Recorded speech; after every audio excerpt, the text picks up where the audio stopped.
Salut! Vous l'avez vu dans le titre, je vais vous parler de l'iPhone 11, enfin quel que soit son nom, et plus généralement de la gamme de 2019. Certains vont probablement se dire « Hey, il parle de l'iPhone 11 alors que les nouveaux iPhones viennent tout juste de sortir !» Mais justement, c'est ça qui m'intéresse. Il n'y a aucune rumeur, mais ça ne va pas durer. Et c'est donc le moment de s'interroger et de faire une vidéo. C'est tellement plus fun de partir d'une copie vierge.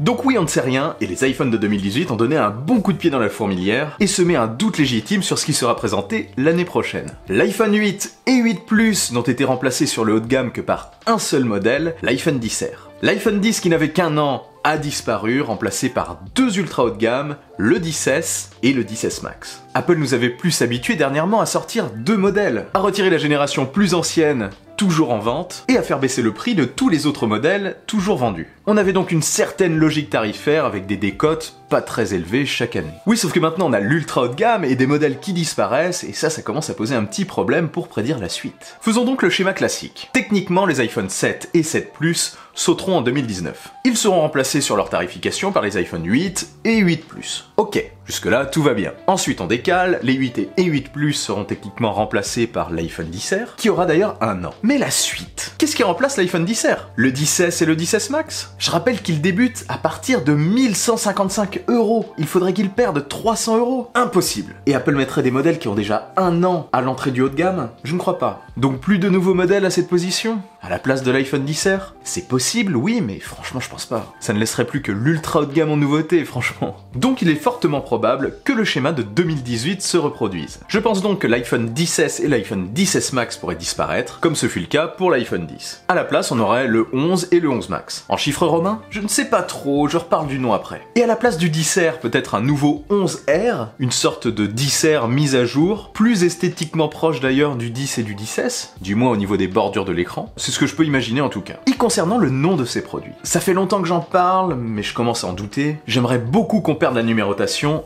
au profit des années. En gros, l'iPhone 11R s'appellerait iPhone 2019, et les iPhone 11 et 11 Max s'appelleraient iPhone Pro 2019 et je sais pas, iPhone Pro Max 2019. Ça ne voudrait pas dire que ce seraient des produits essentiellement destinés aux pros. Regardez les iPad Pro par exemple. C'est simplement pour différencier les gammes. Bon, j'ai personnellement tendance à penser que la numérotation restera. C'est pratique pour s'y retrouver, ça montre une certaine progression, une certaine évolution. Et ça peut être important dans l'univers stagnant des smartphones. Pour ce qui est de l'usage ou non des chiffres romains, c'est possible, ça correspondrait bien à l'idée qu'on est dans une nouvelle génération d'iPhone, mais en avançant, ça risquerait de devenir un petit peu moche. Imaginez l'iPhone 18. On a le temps, vous me direz, peut-être 15 ans, mais d'ici là, les smartphones auront peut-être été remplacés par quelque chose. Les lunettes de réalité augmentée, peut-être. Ça va tellement vite. Bref, dans le reste de la vidéo, je vais appeler nos iPhone 2019, iPhone 11...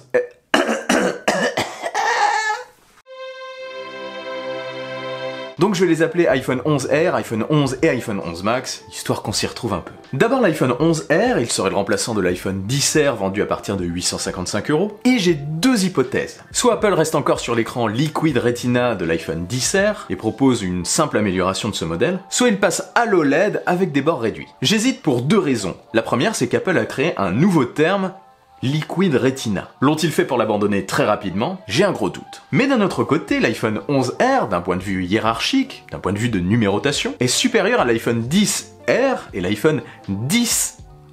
Pour espérer être supérieur à toute la gamme d'iPhone 10, il lui faudrait peut-être un écran OLED ou un Liquid Retina à bord plus réduit. Franchement, je sais pas. Je sais pas si j'ai été très clair. En gros, ce que je pense, c'est que le 10R est une sorte de 10-10S réduit, enfin, d'un point de vue esthétique déjà, avec des compromis, et le 11R devrait être un 11 avec des compromis aussi. Après oui, le compromis peut encore être fait sur l'écran, c'est tout à fait possible. Je suis donc assez partagé. J'ai quand même tendance à penser que l'écran sera OLED, mais mon cœur balance, on est sur du 50-50.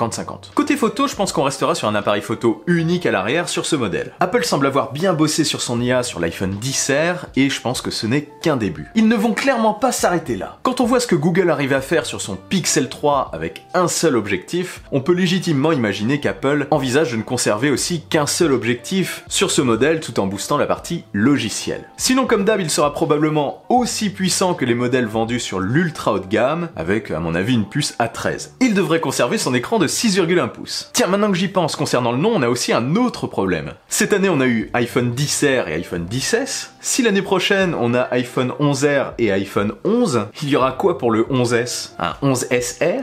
C'est chelou. À moins qu'on repasse sur 11, 12, 13.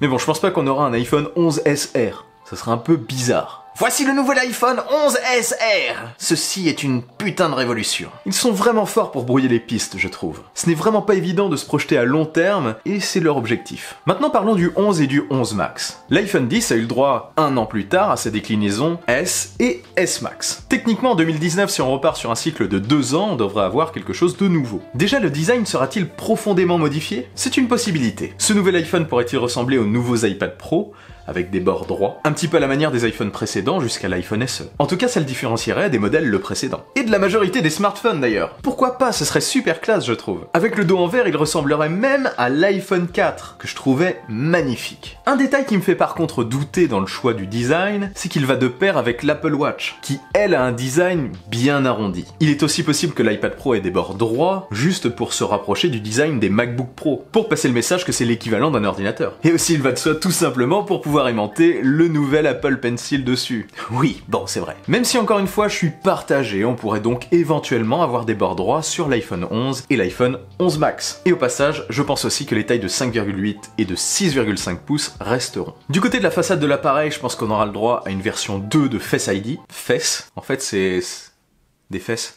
Plus miniaturisé d'ailleurs dans le but de faire maigrir l'encoche. Une encoche plus fine et moins large, commençant à fondre en attendant de pouvoir mettre tous les capteurs sous l'écran. Le tour de l'écran pourrait être aussi plus fin, ce serait cool ça. Pour se rapprocher encore plus du borderless, en dehors de l'encoche bien sûr. Imaginez un iPhone 11 et un iPhone 11 Max avec des bords droits comme sur l'iPad Pro, un dos en verre qui rappelle l'iPhone 4S et pratiquement pas de bordure. Ce serait plutôt stylé, non? Sinon certains parlent du retour du lecteur d'empreintes sous l'écran. Pour moi, ils n'auront pas de lecteur d'empreintes sous l'écran. Il y aura toujours et simplement Face ID. Apple n'est pas du genre à compliquer les choses en multipliant les systèmes. Enfin jusqu'à présent en tout cas. Sinon, le port Lightning devrait à mon avis rester. Ils vont par contre à mon avis mettre encore plus en avant la recharge sans fil, et peut-être que d'ici là on aura un AirPower remanié, un modèle revu intégralement qui justifierait l'énorme retard. Donc pas de port USB-C pour moi. Je pense que le port Lightning restera jusqu'à sa disparition définitive. J'espère par contre une amélioration de la caméra frontale et de sa qualité en tout cas. Il serait temps parce que c'est quand même extrêmement utilisé. Et comme on parle de l'appareil photo, parlons de celui ou ceux qu'on retrouverait au dos de l'appareil. Certains parlent de 3 objectifs mixés à de l'IA, comme ce qu'on peut retrouver sur le Huawei Mate 20 Pro et le Huawei P20 Pro, c'est fortement probable. Je pense qu'Apple ne peut pas aujourd'hui lutter contre Google et son IA de photo incroyable. Ils doivent s'appuyer sur du hardware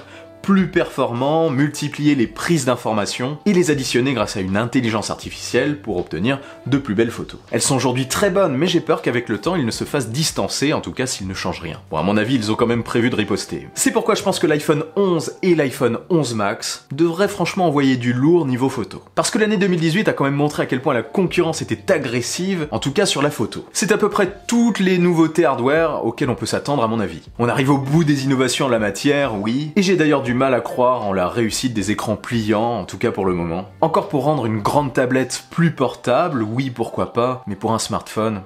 Ça rajoute des actions supplémentaires là où l'objectif final du smartphone est la simplicité absolue. Ou alors pour que le smartphone et la tablette finissent par fusionner, oui pourquoi pas, il faudrait vraiment que ce soit très très fin quoi, à voir. Les vraies nouveautés viendront donc d'iOS 13, car comme je l'ai dit, au niveau des smartphones on commence à arriver un petit peu au bout. L'objectif final n'est d'être qu'un écran, et on commence franchement à s'en rapprocher. On arrive bientôt au moment où seul l'OS fera la différence, et Apple est clairement en mesure de tirer son épingle du jeu. Tout comme Google et ses pixels d'ailleurs. J'attends beaucoup au passage du Google Pixel 4 l'année prochaine, qui je l'espère effacera les défauts du Pixel 3 afin d'avoir un produit plus mûr, plus abouti. Donc iOS 12 fut principalement une mise à jour d'optimisation d'iOS 11. iOS 13 est par contre attendu pour offrir des nouveautés, et principalement sur l'interface. Peut-être une refonte graphique en plus parce qu'il faut l'admettre, depuis iOS 7, ça n'a pas beaucoup bougé. En gros, depuis qu'on est passé au flat design, l'interface n'a pas subi de modifications fondamentales. Enfin d'un point de vue esthétique, on a quand même eu les gestes. Donc ça pourrait arriver là, en 2019. Ce que j'attends particulièrement, c'est l'arrivée enfin du split screen sur l'iPhone. Parce que oui, l'écran 18/9, en fait c'est du 2:1, ce sont 2 carrés côte à côte. Du coup, je pense qu'on peut faire des trucs pas mal en affichant 2 applications simultanément côte à côte. Au-delà de ça, iOS 13 devrait aussi apporter son lot de nouveautés au niveau de la photo et de la vidéo. Et à mon avis, une bonne dose d'IA. L'iPad aussi devrait subir à mon avis de beaux changements sous iOS 13. Des changements lui apportant encore plus de fonctionnalités visant à le rapprocher de l'ordinateur. Mais là n'est pas le sujet de la vidéo. En gros, la gamme 2019 devrait se composer de l'iPhone 8, l'iPhone 8 Plus, l'iPhone XR, un iPhone 11R ou autre nom, un iPhone 11 et un iPhone 11 Max ou autre nom. À moins bien sûr que l'iPhone XS et l'iPhone XS Max remplacent tout simplement l'iPhone XR avec une énorme décote. Mais bon, franchement, j'en doute. Je pense que la taille de 6,1 pouces est un nouveau classique chez Apple, qui restera d'ailleurs sur le premier prix des nouveaux haut de gamme. Après, avec Apple, tout est possible. Ça fait quand même 2 ans qu'ils brouillent quand même pas mal les pistes lorsqu'ils sortent de nouveaux iPhones, et du coup on a du mal à savoir vraiment très à l'avance. Mais les éventuelles fuites et rumeurs de 2019 permettront d'éclaircir un petit peu tout ça. Voilà mon analyse, mon ébauche, et je trouve que c'est vraiment chaud de se projeter. Et c'est ça qui est intéressant. Si ça se trouve, on partira sur un truc imprévisible, totalement différent. Je l'espère d'ailleurs, ça serait bien fun.